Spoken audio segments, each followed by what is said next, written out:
As pessoas são obcecadas com a busca por um significado fundamental que as orientem.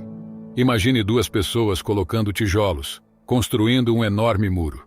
Uma pessoa pensa: meu Deus, este muro vai precisar de 100.000 tijolos. Estou colocando um de cada vez. Estou desperdiçando minha vida aqui, adicionando inutilmente a este enorme muro de tijolos.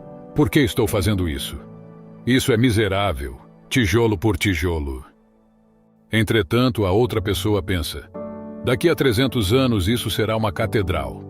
Portanto, a segunda pessoa está fazendo exatamente a mesma coisa em um nível local, assentando tijolos. Mas cada tijolo que ele adiciona está conectado a um objetivo muito elevado, o que significa que a recompensa relacionada ao assentamento do tijolo é proporcional ao objetivo de todo o trabalho. Portanto, se você não tem objetivo e está sem rumo, então você não consegue extrair nenhuma emoção positiva. E se seus objetivos estão fragmentados, o que também acontece se você está sem rumo ou seus objetivos não têm unidade, então nenhuma manifestação comportamental pode derivar alguma recompensa de valor, porque você não está indo em direção a algo desejável. Eu escrevi sobre isso no meu primeiro livro, especialmente sobre organizar sua vida, arrumar sua casa. É como se, quando você está perdido, uma das coisas que você pode fazer é olhar ao redor e ver que direção você poderia tomar localmente.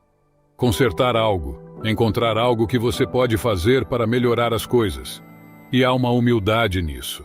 Porque há casos em que você não tem energia para fazer nada.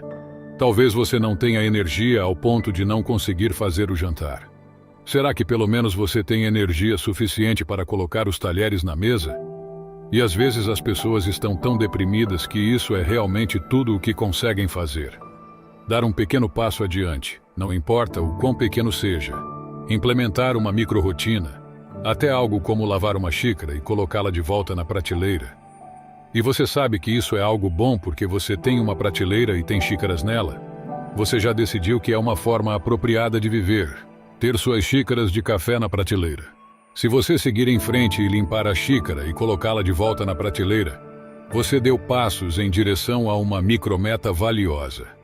E você recebe um impulso de dopamina com isso, que se transforma em adrenalina e te energiza. E é isso que o sistema de dopamina faz. Pequenas coisas não são pequenas. Você pode ter a avaliação cognitiva de que fazer algo local, como limpar seu quarto, é algo pequeno, fútil, mas não é óbvio que esse seja o caso. Não é tão trivial assim arrumar o seu ambiente imediato, porque ele pode facilmente ser o degrau de início para arrumar as coisas em uma escala mais ampla. Na verdade, provavelmente ele de fato é o degrau necessário para fazer isso. Você pode se parabenizar, especialmente se estiver deprimido, dizendo: bem, isso é trivial, mas pelo menos eu fiz isso. Não é pequeno. Se você estiver avançando, não é pequeno. Continue fazendo isso e você vai sair deste estado paralisado. Se você estiver na zona de desenvolvimento, você está impulsionando seu desenvolvimento de habilidades uma unidade adiante. E isso conta. Imagine que você conheça alguém que é habitualmente inativo, que evita suas responsabilidades. Talvez ele seja assim porque, quando é dominado pela emoção negativa, ele se torna hiperconsciente de seu estado interno e sente pânico, e então congela e se retira da realidade concreta. E então ele está constantemente em um terrível estado emocional negativo, porque toda vez que vê um estímulo associado a emoções negativas, ele é dominado por essas sensações. E então você diz a ele: vamos reverter isso. Em vez de você ser dominado por isso, você vai se expor voluntariamente a isso. Esse é o segredo. Ao fazer isso, ele não só para de ter medo das coisas que você está mostrando a ele, mas também se torna mais propenso a se aproximar de outras coisas das quais tem medo. E não é que as pessoas ficam com menos medo, é que elas aprendem a ficar mais corajosas. A autoconsciência é um fenômeno cognitivo que desempenha um papel significativo na neurose. Quando alguém experimenta ansiedade, é comum ocorrer uma obsessão interna. Isso porque elas pensam que há algo errado dentro delas, como se tivessem uma lista de pecados pessoais que precisam ser identificados e eliminados. Muitas vezes, pessoas ansiosas entram em uma situação social com os olhos baixos, e eles estavam tão intensamente concentrados em suas próprias sensações internas que falham em fazer contato visual com qualquer pessoa com quem estivessem conversando, e em seguida ficavam constrangidos porque não estavam lendo as pistas sociais que poderiam ter lido se tivessem apenas olhado.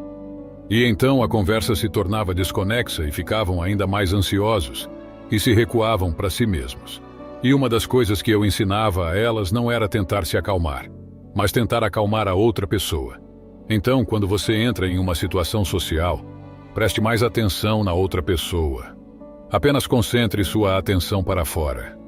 E muitas vezes os meus pacientes não tinham nenhuma habilidade social e, portanto, ficavam ansiosos porque não sabiam como se comportar socialmente. E então você tinha que ensinar a eles as habilidades sociais. Mas alguns deles tinham as habilidades, mas não as ativavam porque estavam tão neuroticamente obcecados com a sua própria inadequação que não conseguiam atentar para as pistas que extrairiam as respostas adequadas. E tudo o que eles tinham que aprender era observar, e então automaticamente respondiam porque sabiam como ter uma conversa. As pessoas socialmente ansiosas são interoceptivas. Elas são dominadas pela emoção negativa, e isso produz essa intensa interocepção obsessiva. É por isso que a terapia de exposição funciona tão bem na psicoterapia. Se você tem medo de algo e se aproxima disso, você é consumido pela emoção negativa. Mas você só é consumido pela emoção negativa caso se aproximar disso acidentalmente. Se você se aproximar disso de propósito, consciente, o que você vai descobrir é que essa reação negativa será acalmada, e você aprende a lidar com o que te causa medo. Imagine que você presume algo e comete um erro. A questão crucial é: quão significativo é esse erro? O que acontece com alguém que tende a ser depressivo é que eles assumem automaticamente a culpa como uma punição pelo seu erro. Eles não conseguem mensurar uma punição adequada, e assim eles simplesmente eliminam todas as suas possíveis versões futuras. Isso os deixa presos em um estado depressivo, porque se afundam nas consequências desse fracasso. O problema de superestimar as magnitudes dos erros é realmente complicado. Uma regra prática extremamente útil, amplamente aceita socialmente, é a presunção de inocência. Portanto, quando esses pensamentos adversos e acusatórios surgem, afirmando que você é um perdedor, é importante lembrar que eles fazem parte das possibilidades, mas não são necessariamente fatos concretos. É como quando seu filho comete um erro pequeno. Você não o rotula como uma criança terrível. Em vez disso, você identifica o erro específico e como corrigi-lo, ao mesmo tempo em que reconhece as coisas positivas que ele está fazendo. E esse é um hábito de pensamento muito bom, tanto em relação a si mesmo quanto em relação aos outros. Uma das coisas que eu fazia em minha prática clínica com pessoas que tinham um temperamento depressivo era ajudá-las a fazer um argumento a seu favor. Era como se elas acreditassem que eram pessoas terríveis, mas talvez não fossem. Explorar o lado oposto desse pensamento negativo e focar apenas no reparo mínimo necessário era uma abordagem eficaz. Às vezes, um erro pequeno pode indicar uma falha de caráter, mas na maioria das vezes não. Não é produtivo lidar com cada erro como se fosse uma catástrofe, pois isso só leva à paralisia e à ansiedade.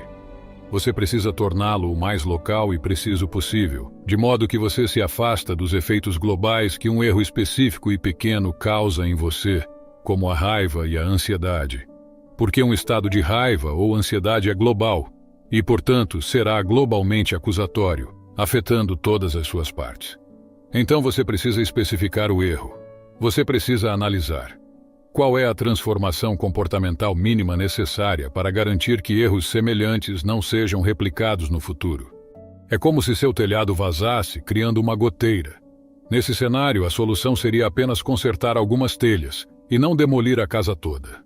O objetivo é abordar os desafios com confiança, como parte do processo de crescimento e sucesso, em vez de se sobrecarregar com a autocrítica.